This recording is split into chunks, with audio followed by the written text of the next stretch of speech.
अस्सलाम वालेकुम। आज हम स्टार्ट करते हैं क्वेश्चन नंबर 4 एक्सरसाइज नंबर 1.1 का सेकेंड ईयर की मैथमेटिक्स है। लास्ट टाइम मैंने काफ़ी डिटेल से आपको डोमेन और रेंज के बारे में बताया था, रियल वैल्यूड फंक्शंस की और रियल वेरिएबल फंक्शंस की डोमेन और रेंज क्या होती है, काफ़ी डिटेल से डिफाइन कर दिया था मैंने वहाँ पे। अब ये जो फंक्शंस यहाँ पे इस क्वेश्चन नंबर 4 में डिस्कस किए गए हैं, ये सारे के सारे फंक्शंस रियल वेरिएबल भी हैं, रियल वैल्यूड भी हैं।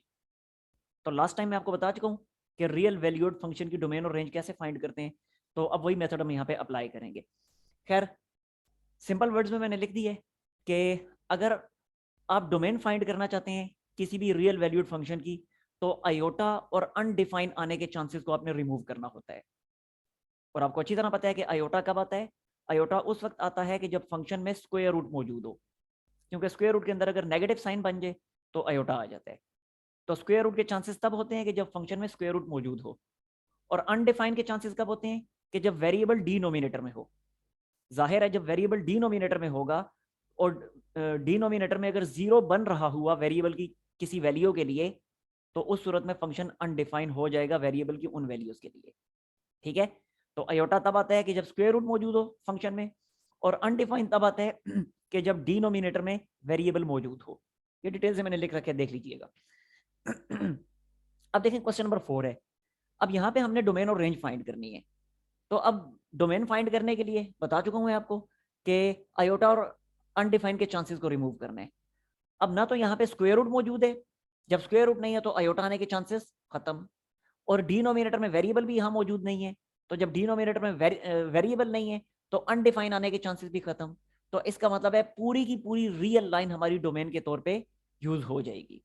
ठीक है, ये मैंने यहाँ पे लिख रखा है डिटेल से कि आपने वेरिएबल की उन वैल्यू को रियल लाइन में से रिमूव करना है कि जिन वैल्यूज पे आयोटा या अनडिफाइन आ रहा हो। और बाकी की जो वैल्यूज जितनी भी रियल लाइन पे रियल लाइन की बाकी की जितनी भी वैल्यूज बच जाएंगी, वो सारी की सारी डोमेन के तौर पे ले ली जाएंगी। अब यहाँ ना तो आयोटा आ रहा है ना अनडिफाइन आ रहा है, तो लिहाजा वेरिएबल की कोई वैल्यू, रियल लाइन की कोई वैल्यू रिमूव नहीं होगी। तो इसलिए डोमेन जो होगी वो पूरी की पूरी रियल लाइन होगी।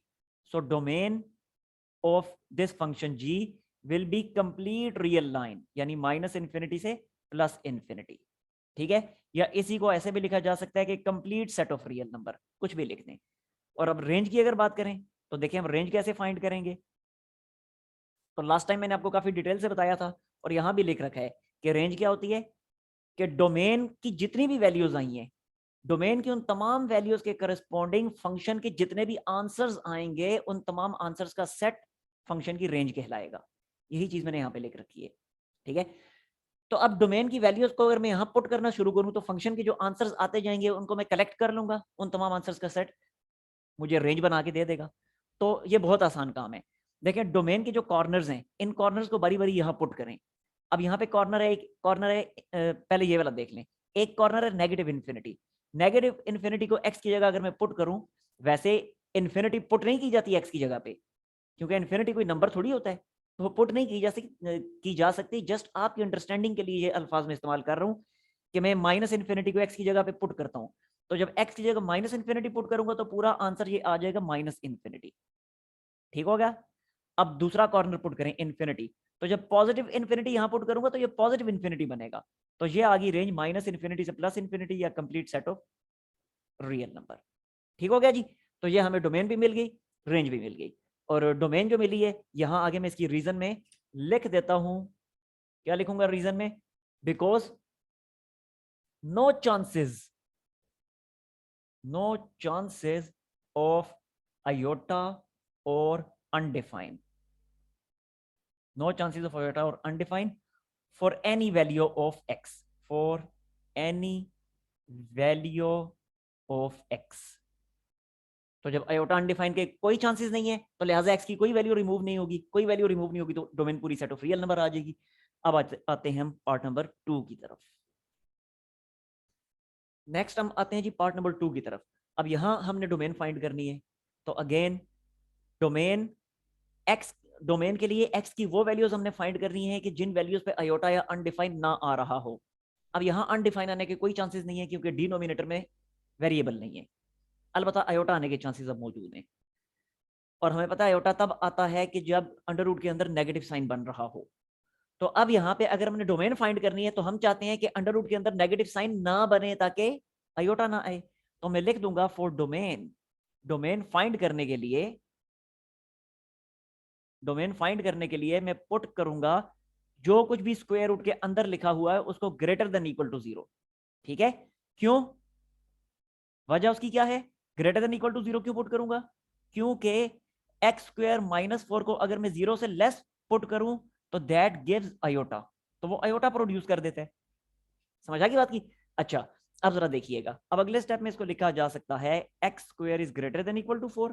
अब दोनों साइडों पे स्क्वायर रूट अप्लाई करें, तो जब यहां पे स्क्वायर रूट अप्लाई करेंगे तो ये तो सिंपली बन जाएगा 2, लेकिन यहां जब स्क्वायर रूट अप्लाई करेंगे तो ये बनेगा मॉड ऑफ एक्स। क्यों, क्योंकि आप लोगों ने पढ़ा था 9th क्लास के चैप्टर नंबर 7 में, यहां इसके सामने में लिख देता हूं, 9th क्लास के चैप्टर नंबर 7 में आपने पढ़ा था कि under root x square is also equal to mod of x, और मॉड ऑफ एक्स फर्दर किसके इक्वल होता है, ये भी वहीं पे चैप्टर नंबर 7 में आपने पढ़ा था, ये इक्वल होता है प्लस माइनस एक्स के। तो इसलिए अगले स्टेप में मॉड ऑफ एक्स की जगह मैं लिख दूंगा plus minus x greater than equal to 2। अब यहां से दो केसेस बन गए, एक केस ये बना कि x greater than equal to 2, और दूसरा केस ये बना minus x is greater than equal to 2। ठीक है, अब ये तो x greater than equal to 2 हमें मींस के x की वैल्यू मिल गई, लेकिन यहां पे देखें दोनों साइडों पे, दोनों साइडों को माइनस से मल्टीप्लाई करें, -1 से मल्टीप्लाई करें, तो ये बनेगा x, ये बनेगा -2। लेकिन 9th क्लास में ही आपने सीखा था चैप्टर नंबर 7 में ही कि जब नेगेटिव साइन से मल्टीप्लीकेशन होती है तो ये इनइक्वालिटी इन्वर्ट हो जाती है। आगे समझ बात की। तो अब जरा देखें, अब डोमेन क्या बनी, अब इस चीज को यहां पे समझिएगा कि अगर मैं रियल लाइन ड्रॉ करता हूं, देखें जरा, ऐसे अगर मैं रियल लाइन ड्रॉ करता हूं, यहां पे है माइनस इन्फिनिटी, यहां पे है प्लस इन्फिनिटी, इस जगह पे दरमियान में 0 है, इस जगह पे -2 है, इस जगह पे +2 है। अब देखें जरा कि ये वाला जो केस है, पहले वाला case, x greater than equal to 2, x greater than equal to 2 में कौन सी वैल्यूज आएंगी, तमाम वो x की वैल्यूज जो 2 से बड़ी हैं और 2 के बराबर हैं। तो इसका मतलब है ये वाला पूरे का पूरा पोर्शन बन जाएगा। ठीक, और x less than equal to -2, ये -2 है तो -2 से छोटी वैल्यूज में ये सारी आ जाएंगी जो -2 से छोटी है माइनस इन्फिनिटी तक। ठीक है जी, और जब डोमेन लिखेंगे तो इन दोनों को कंबाइन करके लिखेंगे, इन दोनों की यूनियन के तौर पे लिखेंगे। तो ये मैंने लिख दिया domain of function g is equal to what, is equal to minus infinity to -2, minus infinity to -2। ठीक है जी, और साथ ही साथ यूनियन फिर लिखूंगा 2 से लेके इन्फिनिटी। अब इस चीज को भी समझ लें कि माइनस इन्फिनिटी इन्फिनिटी इन दोनों पे मैंने इंटरवल ओपन रखा हुआ है, इसे ओपन इंटरवल कहते हैं, इसे क्लोज इंटरवल कहते हैं। अब यहाँ पे इंटरवल ओपन क्यों है, क्योंकि माइनस इन्फिनिटी और इन्फिनिटी को कभी हम अप्रोच नहीं कर सकते, ये कभी हमारे आंसर का हिस्सा नहीं हो सकती। तो जब ये हमारे आंसर का हिस्सा नहीं हो सकती तो इन पे इंटरवल ओपन रख के इनको अपने आंसर से हम बाहर निकाल देते हैं। ठीक हो गया, लेकिन -2 और 2 पे इंटरवल क्लोज क्यों रखा हुआ है, क्योंकि यहाँ पे कहा हुआ है कि x जो है वो 2 के इक्वल भी हो सकता है। तो जब x 2 के इक्वल हो सकता है तो 2 हमारी वैल्यूज का हिस्सा बनेगा, इसलिए 2 पे इंटरवल क्लोज करके 2 को अपने आंसर्स का हिस्सा बना दिया। इसी तरह -2 पे भी इक्वालिटी साइन है तो वहां पे भी इंटरवल क्लोज होगा। ठीक है, ये तो आगे डोमेन। अब अगर हमने रेंज फाइंड करनी है तो अब जरा देखें रेंज क्या आएगी। नाउ रेंज, अब तो काम बहुत आसान हो गया। तो रेंज के लिए हम क्या करेंगे, रेंज के लिए ये दोनों सेट्स जो हैं ये हमारी डोमेन का हिस्सा हैं, और रेंज में हम पढ़ चुके हैं कि डोमेन की वैल्यूज को फंक्शन में पुट करने से जो आंसर्स मिलते हैं वो हमारी रेंज बनाते हैं। ठीक है, तो बारी बारी इनको पुट करें। अगर मैं माइनस इन्फिनिटी को यहां पुट करता हूं एक्स की जगह पे, तो माइनस इन्फिनिटी का स्क्वायर प्लस इन्फिनिटी हो जाएगा। ठीक है, तो एक कॉर्नर तो बन गया प्लस इन्फिनिटी।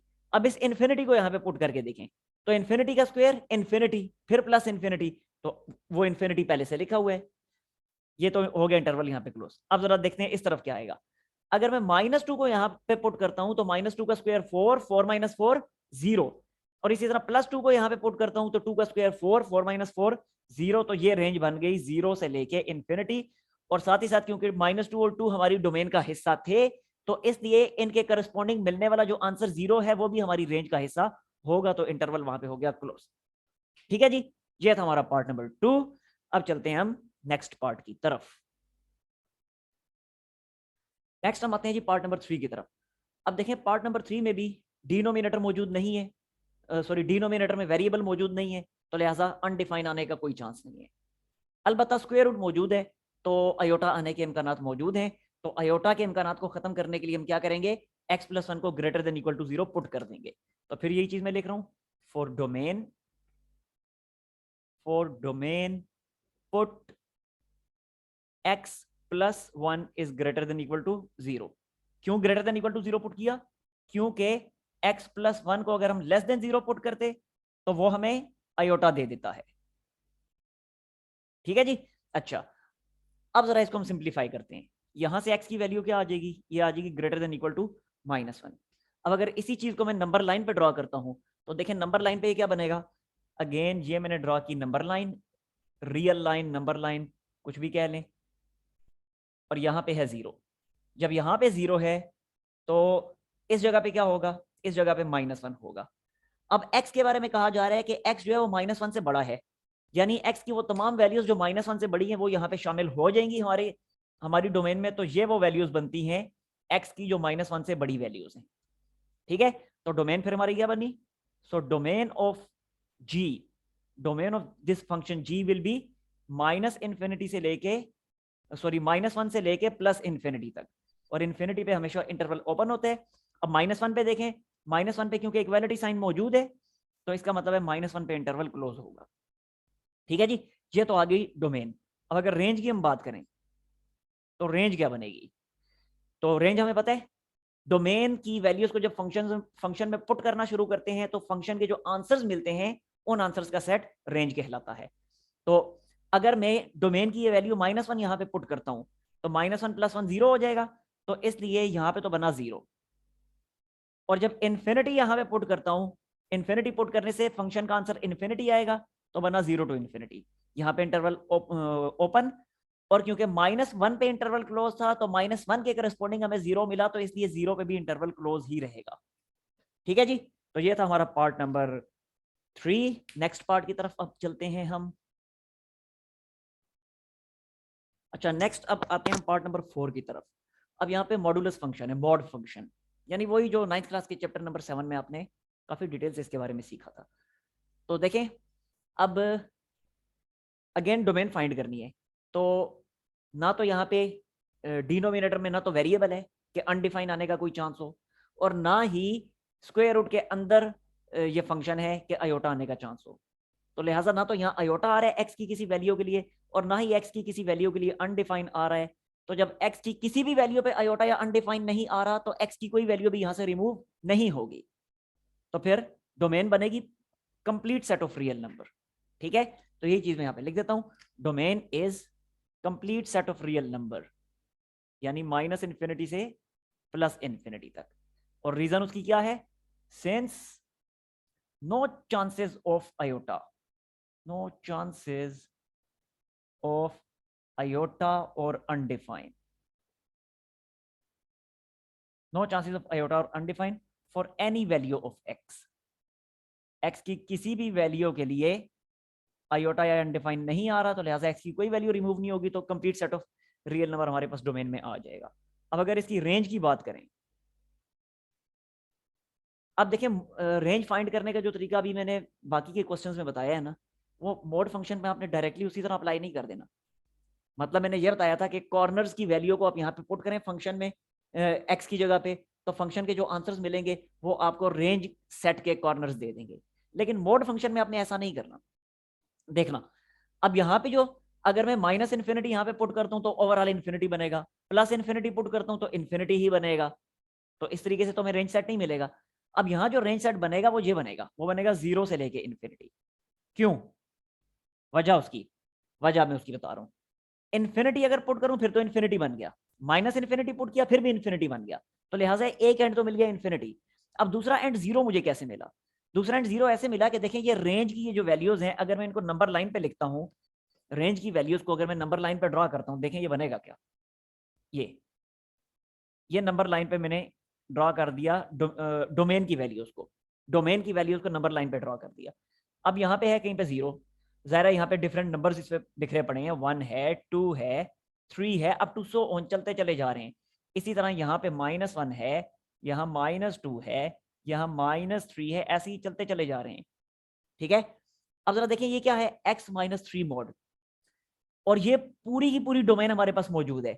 यानी डोमेन की ये सारी वैल्यूज को हमने यहाँ पे पुट करना है ना बारी बारी, और उस सूरत में हमें रेंज सेट मिलेगा ना। तो क्या डोमेन की वैल्यूज में 3 मौजूद नहीं था? डेफिनेटली था। तो लिहाजा जब ये 3 में यहाँ पे पुट करूंगा तो g ऑफ x की वैल्यू क्या मिलेगी? देखें, g ऑफ x की वैल्यू मिलेगी 3 - 3 मॉड इज इक्वल टू 0। किसके लिए? For x equal to 3, x equal to 3 के लिए। ठीक है, लेकिन अगर आप और कोई भी वैल्यू पुट करते हैं, चाहे 3 से बड़ी वैल्यू पुट करें, चाहे 3 से छोटी वैल्यू यहाँ पे मॉड फंक्शन में पुट करें, आपको आंसर हमेशा 0 से बड़ा ही मिलेगा। ठीक है, पुट करके देख लें। अगर यहाँ पे 3 से आगे 4 है, 4 को यहाँ पे पुट करें तो आंसर बनेगा 1। यहाँ पे सपोज करें -1 है, -1 को यहाँ पे पुट करें तो आंसर बनेगा 4। अगर यहाँ पे -4 है, -4 को यहाँ पे पुट करें, आंसर बनेगा 7। ठीक है, तो छोटे से छोटा आंसर g ऑफ x का 0 मिल रहा है, जो कि x इक्वल टू 3 पे मिल रहा है। इसलिए एक एंड हो गया रेंज सेट का 0, और दूसरा एंड वो यहीं से आपको क्लियर हो चुका है, वो है इन्फिनिटी। ठीक है जी, तो ये था पार्ट नंबर 4। अब चलते हैं नेक्स्ट पार्ट की तरफ। नेक्स्ट हम आते हैं जी पार्ट नंबर 5 की तरफ। अब देखें पार्ट नंबर 5 में ये जो फंक्शन गिवन है g ऑफ x, ये दो हिस्सों पे मुश्तमिल है। पहले हिस्से में कहता है कि ये g ऑफ x जो है इस चीज के इक्वल होगा अगर x की वैल्यू -2 से छोटी हुई, और ये g ऑफ x इस चीज के इक्वल होगा अगर x की वैल्यू -2 से बड़ी हुई। तो इस तरह का जो फंक्शन होता है ना, जो दो पार्ट्स में डिवाइडेड होता है दो डिफरेंट कंडीशंस के साथ, उसको कहा जाता है piece wise function. Piece wise यानी पीसीज में है ये। ठीक है, तो ये पीस वाइज फंक्शन है। अच्छा, अब ये पीस वाइज फंक्शन जो है ये फर्दर दो फंक्शंस में डिवाइडेड है ना। तो जब दो फंक्शंस में डिवाइडेड है, ओरिजिनल फंक्शन को अगर g का नाम दिया है, तो अपनी आसानी के लिए मैं फर्स्ट पार्ट को g1 का नाम दे देता हूं, सेकंड पार्ट के फंक्शन को g2 का नाम दे देता हूं। अब अगर मैंने डोमेन फाइंड करनी है ओरिजिनल फंक्शन g की, तो मैं g1 की और g2 की डोमेन्स अलग अलग से फाइंड करूंगा, दोनों की डोमेन्स को कंबाइन कर दूंगा तो पूरे फंक्शन g की डोमेन आ जाएगी। ठीक है, तो पहले देखें, मैं g1 की डोमेन यहां पे लिखता हूं। तो ये मैंने लिखा जी डोमेन ऑफ g1। अब g1 की डोमेन क्या है? g1 की डोमेन के बारे में कहता है कि x -2 से छोटा है। तो x जब -2 से छोटा है, तो अगर मैं नंबर लाइन पे इसको ड्रॉ करता हूं, तो देखिए ये क्या बनेगा, ये -इन्फिनिटी है, ये +इन्फिनिटी है, यहाँ पे 0 है, यहाँ पे -2 है। अब x अगर -2 से छोटा है, x अगर -2 से छोटा है, तो इसमें फिर सारी की सारी कौन सी वैल्यूज आ जाएंगी? ये वाली वैल्यूज। इन वैल्यूज में x -2 से छोटा है, तो डोमेन क्या बनी? -इन्फिनिटी से -2। तो g1 की ये डोमेन आ गई -इन्फिनिटी से -2। ठीक है, और क्योंकि -2 पे इक्वालिटी साइन भी है, तो इसलिए यहाँ पे इंटरवल होगा क्लोज। अब g2 की डोमेन की तरफ आ जाते हैं, नॉट डोमेन ऑफ g2। तो देखें D2 की अगर डोमेन की बात करें, तो अगेन मैं यहाँ पे नंबर लाइन ड्रॉ करता हूँ। ये नंबर लाइन मैंने ड्रॉ कर दी। अगेन यहाँ पे 0 है, यहाँ पे -2 है, यहाँ -इन्फिनिटी है, यहाँ +इन्फिनिटी है। अब g2 की डोमेन क्या है? यहाँ पे कहा जा रहा है कि x -2 से बड़ा है। तो x -2 से जब बड़ा है, तो ये सारी की सारी वैल्यूज आ जाएंगी, ये वाली। ठीक है, तो डोमेन क्या बनी फिर? -2 से इन्फिनिटी। तो ये आ गया -2 से इन्फिनिटी। इन्फिनिटी पे इंटरवल ओपन, लेकिन यहाँ पे अब इस जगह पे -2 पे इक्वालिटी साइन नहीं है, तो मीन्स के -2 हमारे इस डोमेन का हिस्सा नहीं है, इसलिए यहाँ पे भी इंटरवल ओपन होगा। अब अगर मैंने पूरे फंक्शन g की डोमेन फाइंड करनी है, तो मैं क्या करूंगा? इन दोनों डोमेन्स को कंबाइन कर दूंगा। तो domain of g will be equal to domain of g1 union domain of g2। ठीक है, और अब ये क्या बनेगी डोमेन्स? देखें, पहले वाली है -इन्फिनिटी से -2, यानी ये। दूसरी है -2 से लेके इन्फिनिटी। अब खुद देखें जरा, इन्हें कंबाइन करें। पहले -इन्फिनिटी से -2 है, और फिर दोबारा -2 से ही स्टार्ट होकर इन्फिनिटी है। यहाँ पे -2 शामिल है, इंटरवल क्लोज यहाँ पे शामिल नहीं है, लेकिन जब कंबाइन करेंगे तो ओवरऑल -2 हिस्सा बन जाएगा। तो इसलिए अब डोमेन बनी -इन्फिनिटी से +इन्फिनिटी। आगे समझ बात की? यानी अगर नंबर लाइन पे ड्रॉ करूँ ना, तो देखें ये चीज बन गई ना, वही ऊपर वाले दोनों केसेस को कंबाइन कर देना। ये 0 है, ये -2 है, ये -इन्फिनिटी है, ये +इन्फिनिटी है। तो पहले वाले केस में ये बन रही थी डोमेन इतनी, अब सेकंड वाले केस में ये बन गई है, तो भी पूरी की पूरी रियल लाइन ही आ गई ना। तो ये आपके सामने। ठीक है जी, ये आ गई हमारे पास डोमेन ऑफ फंक्शन जी। अब फंक्शन जी की अगर हमने रेंज फाइंड करनी है, तो अगेन फंक्शन जी की रेंज फाइंड करने के लिए g1 और g2 की रेंज फाइंड करके उन दोनों का यूनियन ले लेंगे। तो पहले देखें रेंज ऑफ G1, तो ये मैंने लिखा range of G1, range of G1। अब G1 की रेंज अगर हमने फाइंड करनी है तो G1 की डोमेन यूज करेंगे, ठीक है। जो G1 की डोमेन आई है उसको G1 फंक्शन में पुट करें, जो रिजल्टिंग आंसर्स होंगे वो G1 की रेंज बता देंगे हमें। तो देखें पुट करना शुरू करें, तो अगर मैं माइनस इन्फिनिटी यहां पे पुट करता हूं इसमें, तो ये क्या बनेगा, ये बनेगा माइनस इन्फिनिटी। और अगर मैं -2 को उठा के, ये G1 डोमेन जो है इसके -2 को उठा के मैं यहाँ पे पुट करता हूं, तो ये क्या बनेगा 6 -2 क्या बना, -12, -12 प्लस 7 -5 बना। तो ये बन गया माइनस इन्फिनिटी से -5, ठीक है जी। और क्योंकि -2 जो है वो G1 की डोमेन का हिस्सा था, तो इसके करस्पॉन्डिंग जो 5 मिला वो भी हिस्सा होगा, तो इसलिए यहाँ पे इंटरवल हो गया क्लोज। आगे समझ बात की। अच्छा, अब जरा G2 की रेंज की तरफ आते हैं। तो रेंज ऑफ G2, तो देखें हम G2 की रेंज क्या बनेगी।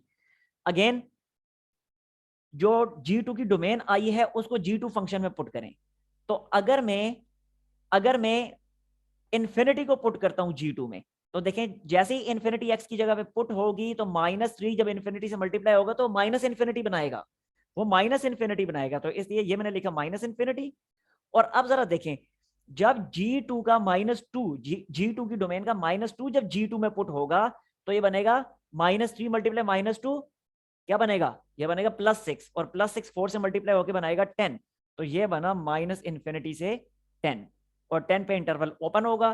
क्यों, क्योंकि -2 पे इंटरवल ओपन था, तो -2 को यहाँ पे पुट करने से 10 मिला, लिहाजा 10 पे भी इंटरवल ओपन होगा। आगे समझ। अब मैं आता हूं ओरिजिनल फंक्शन G जो है उसकी रेंज की तरफ। नाउ रेंज ऑफ G वो क्या बनेगा, रेंज ऑफ G बनेगा range of G1 union range of G2, range of G2। अब जरा देखें, अब G1 की रेंज क्या आई थी, ये मैं आपके सामने यहाँ पे नंबर लाइन पे ड्रॉ में करता हूं। ये है G1 की रेंज, ये है माइनस इन्फिनिटी, ये है प्लस इन्फिनिटी, यहाँ है 0, ये था माइनस इन्फिनिटी से -5, तो यहाँ पे कहीं -5 था। तो ये बनी G1 की रेंज, ठीक है। अब G2 की रेंज जरा देखिएगा, ये बनती है G2 की रेंज, अगेन प्लस इन्फिनिटी, ये होगा माइनस इन्फिनिटी, यहाँ पे है 0, और ये माइनस इन्फिनिटी से 10 है ना, तो 10 तो यहाँ पे कहीं इस जगह पे होगा, ठीक है।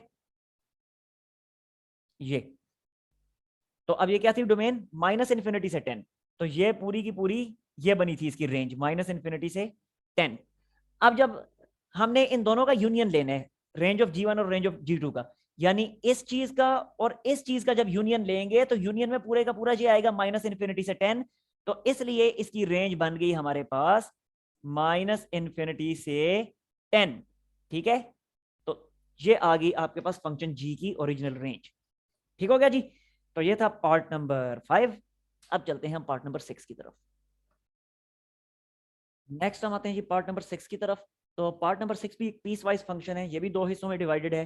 तो इसके साथ भी हम वही करेंगे, इसको नाम दे देंगे फर्स्ट पार्ट को G1 का, सेकंड पार्ट को नाम दे देंगे G2 का।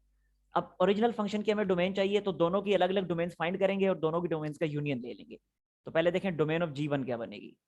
डोमेन ऑफ G1, तो देखें बिल्कुल क्लियर है, कहते हैं x3 से छोटा है। तो जब x3 से छोटा है, तो ये देखें, ये नंबर लाइन पे मैं ड्रॉ करता हूं आपके सामने, ये इन्फिनिटी, ये माइनस इन्फिनिटी, यहाँ है 0 और यहाँ है 3। अब x3 से छोटा है, x3 से लेस है, तो जब x3 से लेस है तो इसका मतलब है ये पूरे का पूरा जो पोर्शन है ये हमारी डोमेन का हिस्सा बन जाएगा। सो डोमेन बनी माइनस इन्फिनिटी से 3 तक, ठीक हो गया। और क्योंकि 3 पे इक्वालिटी नहीं है, तो इसलिए इंटरवल ओपन होगा 3 पे। अब आते हैं डोमेन ऑफ G2 की तरफ। नाउ डोमेन ऑफ G2, अब G2 के केस में वो क्या कहता है, G2 के केस में कहता है कि x3 से ग्रेटर है। तो अगेन अगर मैं नंबर लाइन ड्रॉ करता हूं, इन्फिनिटी, माइनस इन्फिनिटी, 0, 3, तो अब अगर x3 के इक्वल या 3 से ग्रेटर है, तो अब ये वाला पोर्शन बनेगा। तो इसलिए अब हमारी डोमेन क्या बनी, अब हमारी डोमेन बन गई 3 से लेके पॉजिटिव इन्फिनिटी तक, 3 से पॉजिटिव इन्फिनिटी तक। और क्योंकि अब 3 पे इक्वालिटी भी है तो इसलिए अब 3 पे इंटरवल होगा क्लोज। अब अगर हम डोमेन ऑफ ओरिजिनल फंक्शन जी की बात करें तो वो इन दोनों की डोमेन का यूनियन होगी। तो domain of G1 union domain of G2, और अब ये बन जाएगा this is equal to minus infinity से 3, या चलें बार बार लिखने की जरूरत नहीं है, डायरेक्टली इनकी यूनियन देखते हैं। तो जब ये इन दोनों की यूनियन होगी तो पूरी की पूरी रियल लाइन आ जाएगी माइनस इन्फिनिटी से प्लस इन्फिनिटी। तो ये पूरी की पूरी रियल लाइन मैंने यहाँ पे शामिल कर दी। ठीक है जी, ये आ गई डोमेन ऑफ जी। अब रेंज की अगर बात करें तो अगेन दोनों की रेंजेस अलग अलग फाइंड करेंगे और इनकी रेंजेस का यूनियन ले लेंगे। तो पहले आते हैं रेंज ऑफ G1 की तरफ। तो देखें रेंज ऑफ G1 क्या बनेगी। तो डोमेन ऑफ G1 जो आई है इसको G1 में पुट करें। तो अगर मैं माइनस इन्फिनिटी को यहां पे पुट करता हूं x की जगह पे तो ये बनेगा माइनस इन्फिनिटी। और अब G1 के 3 को मैं G1 में पुट करता हूं तो बनेगा 3 - 1 2। तो ये बना -1 से लेके 2 तक और इंटरवल्स ओपन। क्यों? क्योंकि जरा 3 पे जब इंटरवल ओपन था तो 3 यहाँ पे पुट करने से जो बना 2 उस पे भी इंटरवल ओपन ही होगा। अब आते हैं रेंज ऑफ G2 की तरफ। Now range of G2 this is equal to, अब क्या करना है रेंज ऑफ G2 के लिए, G2 की डोमेन को G2 फंक्शन में पुट करना है। तो देखें अगर मैं 3 को पुट करता हूं यहां पे तो बनेगा 2 3 6 + 1 7, तो ये बन गया 7। और अब G2 डोमेन के इन्फिनिटी को G2 में पुट करता हूं तो बनेगा इन्फिनिटी प्लस इन्फिनिटी, तो ये आ गया इन्फिनिटी। दूसरी बात, क्योंकि G2 का 3 उस पे इंटरवल क्लोज था तो इसलिए इसके करस्पॉन्डिंग यहां पे पुट करने से जो 7 बना 7 पे भी इंटरवल क्लोज ही रहेगा और इन्फिनिटी पे ओपन। अब अगर ओरिजिनल फंक्शन G जो है उसकी रेंज लिखनी है तो रेंज ऑफ G जो होगा that will be range of G1 union range of G2। तो ले भी ये क्या बन जाएगा, ये बनेगा माइनस इन्फिनिटी से 2 और फिर यूनियन 7 से लेके इन्फिनिटी, दैट्स ऑल। ठीक है जी, ये था पार्ट नंबर 6। अब चलते हैं हम नेक्स्ट पार्ट की तरफ। नेक्स्ट आते हैं जी हम पार्ट नंबर 7 की तरफ। पार्ट नंबर 7 अब ये फ्रैक्शन की फॉर्म में आ गए, डिवीजन की फॉर्म में, क्वोशंट की फॉर्म में आ गए।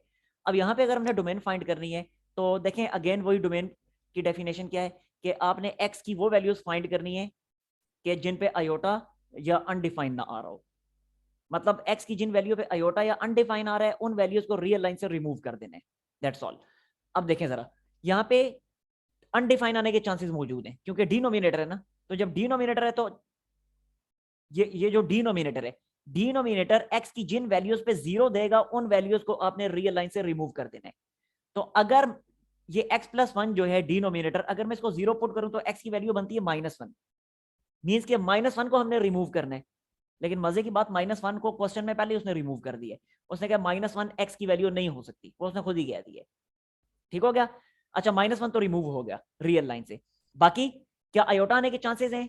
तो जब स्क्वायर रूट नहीं है तो आयोटा आने के कोई चांसेस नहीं है, तो इसलिए सिर्फ -1 रिमूव होगा। तो डोमेन क्या बनी, डोमेन सिंपली बन गई इस फंक्शन की, क्या बनी, रियल लाइन में से आपने -1 को रिमूव कर देना है, रियल लाइन में से माइनस कर देना है -1 को। या फिर इसको ऐसे भी लिखा जा सकता है माइनस इन्फिनिटी से लेके -1, ठीक हो गया, यूनियन -1 से लेके इन्फिनिटी। अब आप शायद सोचें कि माइनस इन्फिनिटी से -1 और फिर -1 से इन्फिनिटी लेके तो ये तो पूरा minus infinity two plus infinity हो गया। तो आंसर है नो, क्योंकि -1 पे हमने इंटरवल ओपन रखा हुआ है ना दोनों जगहों पे। तो जब इंटरवल ओपन है तो -1 फिर डोमेन का हिस्सा नहीं है। तो चाहे तो इसको ऐसे लिखें चाहे ऐसे लिखें। अब अगर रेंज की बात करें, अब रेंज इसकी क्या आएगी, तो रेंज फाइंड करने के लिए आपने पहले इस फंक्शन को सिंप्लीफाई करना है। ठीक है, तो पहले मैं इसको सिंप्लीफाई करता हूं। तो g of x is equal to x² + 3x + 2 divided by x+1। अब जब इसको सिंप्लीफाई आप करेंगे तो ऊपर फैक्टर्स बनेंगे x+1 और x+2, नीचे है x+1। अब दोनों x+1 कैंसल आउट हो जाएंगे तो बाकी बचेगा x+2। तो अब फंक्शन रिड्यूस होके g ऑफ x किसके इक्वल आया, x+2 के। अब देखें रेंज क्या बनेगी। नाउ रेंज इज, देखें जब डोमेन में -1 रिमूव हुआ था, डोमेन में से जब -1 रिमूव हो चुका तो -1 को फंक्शन में पुट करने से जो आंसर आएगा वो हमारी रेंज में से रिमूव हो जाएगा। आई समझ बात की? रिपीट कर रहा हूं मैं, डोमेन में से क्योंकि -1 रिमूव हो चुका है तो -1 के करस्पॉन्डिंग फंक्शन का जो आंसर आता है वो आंसर भी हमारी रेंज में से रिमूव हो जाएगा। ठीक है, तो अब जरा देखें, अब यहाँ पे -1 के करस्पॉन्डिंग जी ऑफ एक्स का आंसर क्या आएगा, यहाँ पे मैं अलग से करता हूं, तो जी ऑफ एक्स क्या बनेगा, ये बनेगा -1, ये है जी ऑफ एक्स रिड्यूस होने के बाद, x + 2 है, तो बनेगा -1 + 2 4 x इज इक्वल टू -1। तो ओवरऑल ये क्या आंसर आया, ओवरऑल आंसर इसका बना 1। तो इसका मतलब है, इसका यह मतलब हुआ कि -1 के करस्पॉन्डिंग क्योंकि 1 प्रोड्यूस हो रहा है तो इसलिए 1 हमारी रेंज में से रिमूव होगा। तो रेंज के लिए मैं लिखूंगा रियल लाइन -1। That's all. ठीक हो गया जी? तो ये था पार्ट नंबर 7। अच्छा एक बात मैं बता दूं कि बुक में इधर इस जगह पे माइनस लिखा हुआ है, वो गलती हुई है बुक में। माइनस यहाँ पे लिखेंगे, इसके फैक्टर्स ही नहीं बनेंगे। जब फैक्टर्स नहीं बनेंगे तो फिर आप क्या करेंगे, सॉरी फैक्टर्स बन जाएंगे, फैक्टर्स बन जाएंगे लेकिन डिनोमिनेटर से कैंसिलेशन नहीं होगी, तो मसला बन जाएगा। ठीक है, इसलिए क्वेश्चन ही गलत है बुक में, क्योंकि बुक में यहाँ पे माइनस लिखे है, ओरिजिनली यहाँ पे प्लस आता है। मैं आता हूँ नेक्स्ट पार्ट की तरफ। लास्ट पार्ट है जी क्वेश्चन नंबर 4 का। देखिए ये भी प्रीवियस पार्ट की तरह यहाँ पे भी फ्रैक्शन की फॉर्म आ गई है, और वंस अगेन क्योंकि यहाँ पे स्क्वायर रूट नहीं है तो आयोटा आने के कोई चांसेस नहीं है, अलबत्ता अनडिफाइन आने के चांसेस है क्योंकि फ्रैक्शन की फॉर्म में है। तो अनडिफाइन कहाँ पे आएगा, अगर एक्स की जगह 4 पुट कर दिया जाए तो ये पूरे का पूरा जो इसका आंसर होगा वो अनडिफाइन हो जाएगा। तो x इक्वल टू 4 पे ये अनडिफाइंड प्रोड्यूस कर रहे हैं, तो इसका मतलब है 4 को हम अपनी उस डोमेन से रिमूव कर देंगे। तो डोमेन क्या बनी, domain of g is real line में से 4 को रिमूव कर दें। ठीक है, वैसे भी उसने खुद भी कहा हुआ है कि x 4 के इक्वल नहीं हो सकता, तो जब 4x की वैल्यूज में नहीं आ रहा तो 4 ऑटोमेटिकली रिमूव हो गया। अच्छा अब रेंज की बात करें तो वंस अगेन रेंज के लिए पहले इसको सिंप्लीफाई करना पड़ेगा। तो g of x is equal to x² - 16 over x - 4। Simplify करें तो बनेगा x - 4 x + 4 और नीचे है x - 4। अब दोनों x - 4 कैंसल आउट हो गए तो बाकी क्या बचा, बाकी बचा x + 4। ठीक है, यानी g ऑफ x जो है वो रिड्यूस होने के बाद बना x + 4। अब एक दफा फिर देखें, डोमेन में क्योंकि 4 मौजूद नहीं है तो 4 के करस्पॉन्डिंग जो फंक्शन की वैल्यू होगी वो हमारी रेंज में मौजूद नहीं होगी। तो देखें g ऑफ x की वैल्यू 4 पे क्या मिलती है, तो 4 अगर मैं पुट करूं x पे तो ये बनेगा 4 + 4 दैट इज इक्वल टू 8। किसके लिए, 4 x is equal to x की इस वैल्यू 4 के लिए।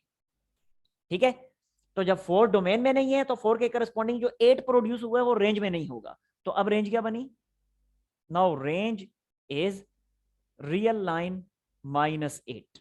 That's all. और ये ब्रैकेट्स लाजमी लगानी है यहाँ पे। ठीक है, ये था क्वेश्चन नंबर 4। नेक्स्ट टाइम इंशाल्लाह नेक्स्ट क्वेश्चन हम स्टार्ट करेंगे, तब तक के लिए अल्लाह हाफिज।